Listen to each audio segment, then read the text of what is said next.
বন্ধুরা, আপনারা দেখছেন news daily Bangla. News daily বাংলায় আপনাদের স্বাগত। আজকে আমার সঙ্গে রয়েছে সদ্য পদ্মশ্রী প্রাপ্ত পণ্ডিত তরুণ ভট্টাচার্য। দীর্ঘদিন ধরে এই সঙ্গীত সাধনার মধ্যে উনি রয়েছেন। দীর্ঘদিন এখন কিংবদন্তির পর্যায়ে উনি চলে গেছেন। সেই কিংবদন্তি পদ্মশ্রী প্রাপ্ত তরুণ ভট্টাচার্যের সাথে আমরা কথা বলবো। পদ্মশ্রী পেয়ে ওনার কেমন লাগছে, কি বলছেন উনি, সবটাই আপনাদেরকে শুনবো। দাদা, প্রথমেই আপনাকে অনেক অনেক অভিনন্দন যে পদ্মশ্রী পাওয়ার জন্য, এবং আমরা গর্বিত। কেমন লাগছে?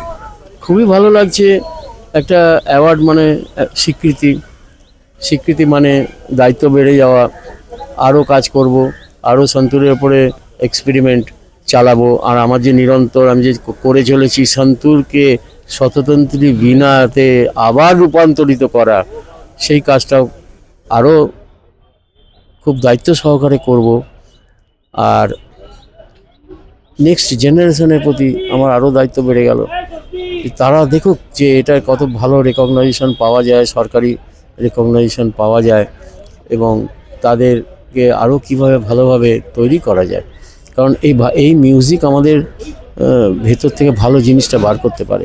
একটা ছেলে যদি মিউজিশিয়ান কখনো লড়ালড়ি করে না, তো আমি চাইছি যে সব বাচ্চারা মিউজিশিয়ান নয়, মিউজিক্যাল হোক, এটা শিখুক, শুনুক।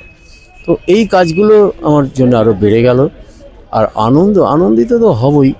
ন্যাচারালি এত বছর ধরে গান বাজনা করে একটা এত বড় স্বীকৃতি পেলাম। আর কদিন আগেই, তার এক মাস আগেই Tansen award, national Tansen award, ওটাও পেলাম। তো এই আর কি। কিন্তু যখন এই যাত্রা শুরু করেছিলেন তখন তো এটা পাবেন বলে করেন, কিন্তু করে গেছেন। তখন কেন, আমি এখন আগেও বা এখনও যখন রেয়াজ করতে বসি, যখন কনসার্ট বাজাই, বা এত বছর যে গুরুজির কাছে শিখেছি, আমি কোনোদিন তো অ্যাওয়ার্ডের কথা ভাবিনি। এই সাবজেক্টটা এমনই একটা সাবজেক্ট যে ফলের আশা না করে শিখতে হয়। এই সাবজেক্টে ফলের আশা করলে এটা ঠিকমতো শেখা যাবে না। কিন্তু আপনাদের এখন নতুন প্রজন্ম কিন্তু এই শাস্ত্রীয় সঙ্গীতের দিকে একটা আলাদা আগ্রহ তাদের দেখছে, এবং প্রচুর জায়গায় দেখা যাচ্ছে নতুন নতুন ইয়ং জেনারেশন তারা আসছে। তাদেরকে কি বলবে? এটা হয়েছে খানিকটা আমাদেরই কারণে। আমরা স্কুল কলেজে গিয়ে এটা বাজিয়ে ক্লাস 4, 5, 6 থেকে আরম্ভ করে IIT, IIM সব ছাত্রদের মধ্যে এটাকে প্রসার নিরন্তর করে চলেছি। তার ফলে হয়েছে কি, অনেকে এখন শাস্ত্রীয় সঙ্গীতে ইন্টারেস্টেড হয়ে গেছে, এবং ইয়াং জেনারেশনকে টেস্ট দিতে হবে, টেস্ট ডেভেলপ করাতে হবে। আপনি যদি ধোসা নাই খান, আপনি বই টক বলে ছেড়ে দিচ্ছেন, ইডলি সম্বর ছেড়ে দিচ্ছেন না খেয়ে, দূরে রেখে। কিন্তু আপনার যখন চাকরির উদ্দেশ্যে আপনি যদি চেন্নাইতে বসবাস করতে থাকেন, তখন ধোসা খেতে ইডলি ধোসা খেতে আপনি দেখবেন যে হয়ে গেছে, ভালো লেগে গেছে। তো এদের কাছে তো আমরা শোনাচ্ছি না। আজকে রেডিওতে, টিভিতে কত ক্লাসিক্যাল গান বাজনা, কিচ্ছু হয় না। এত টেলিভিশন চ্যানেল আছে, আপনাদের পত্রকারদের এত পেপারে এত জায়গা আছে, সব খেলকুদ, সিনেমা, পলিটিক্স, সবের জন্য জায়গা আছে। শাস্ত্রীয় সঙ্গীতের জন্য কোনো জায়গা নেই। ব্যাপারটা বলছেন না, এইটা কি আবেদন রাখবেন? বহু আবেদন রাখি। আজকেও আমি এখানে প্রেস ক্লাবের টেবিল থেকে আমি বলেছি যে সকলের দায়িত্ব সামগ্রিকভাবে আমাদের শাস্ত্রীয় সঙ্গীতটাকে আরও পপুলার করতে হবে, আরও নেক্সট জেনারেশনের মধ্যে ছড়াতে হবে। কারণ কি, এই সাবজেক্টটার জন্যে অনেক কারণে আমাদের ধ্বজা এখন ভারত যে বিশ্বগুরু হয়ে গেছে, অনেক কারণে হয়ে গেছে।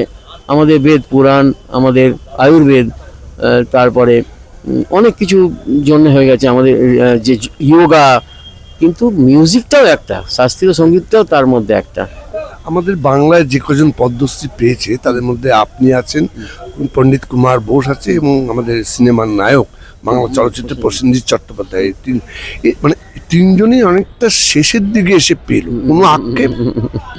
দেখুন, এই আক্ষেপ বলে কিছু নেই। আমার ওনাদের ব্যাপারটা বলতে পারবো না। আমার কোনো আক্ষেপ নেই। তার কারণ ওই একটাই, যে অ্যাওয়ার্ডের আশায় তো কেউ রেয়াজ করে না। এবং আরেকটা জিনিস মনে রাখতে হবে, যখন যেটা হবার তখন সেটা হবে, যখন যেটা আসার তখন সেটা হবে। আপনি ছটপট করলেও হবে না, আর চুপ করে বাড়িতে বসে থাকলেও হবে না। আপনার কাছে ঠিক চলে আসবে সেই জিনিসটা। তো এই পদ্মশ্রীর ব্যাপারে বলছি না, সমস্ত কাজই আমি ঈশ্বরের পায়ে নিবেদন করে আরম্ভ করি, হয়ে যাচ্ছে। সবই কাজ হচ্ছে। একটা বক্তব্যের মধ্যে তখন শুনছিলাম যে আপনার বাবা সেতার বাজাতেন, আপনি বলছেন সেতার ছেড়ে বাবার পদাঙ্ক অনুসরণ না করে সন্তুর একটা নতুন ধরনের বাদ্যযন্ত্র কেন? তার কারণ হচ্ছে আমি না কোনোদিনই শাস্ত্রীয় সঙ্গীত করতে চাইনি, এবং আমাকে যখন বাড়িতে তবলার টিচার আসতেন আমি টেবিলের তলায় বড় টেবিল ক্লথ ছিল লুকিয়ে পড়তাম। তো সেইখান থেকে বাবা আমাকে এখানে এনেছেন। আর পণ্ডিত দুলাল রাজি আমাদের বাড়িতে এসে বাবার সঙ্গে যুগলবন্দি বাজাতেন, ওই কাঠি দিয়ে বাজাচ্ছে, স্টিক্স দিয়ে বাজাচ্ছে, ওটা আমি বাজাবো।